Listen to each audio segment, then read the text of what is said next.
Hey Bear Bull traders, this is Jason and this is my trading setup. I've got a couple PCs. One I use for gaming, one I use for trading.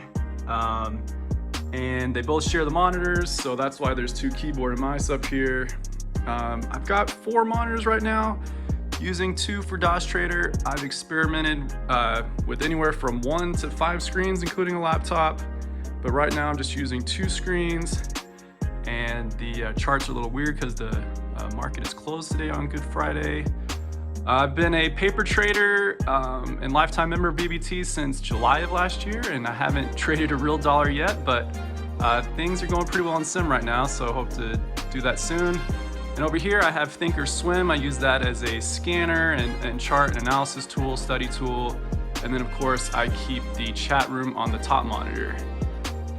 And this X Keys keyboard is what I use to execute my Daytrading hotkeys.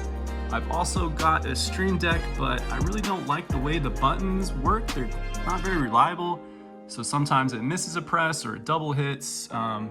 So I really like this. This has got some real sturdy keys, good mechanical keys that you can rely on.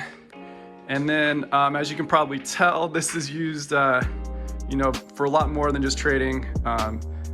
Poker via Zoom on here, games, all kinds of stuff. And then in the back, there's the controller for gaming and my monitor arms and security cam, router, speakers, all that good stuff. So that's it. That's my setup. And hopefully I can actually trade a real dollar with it soon.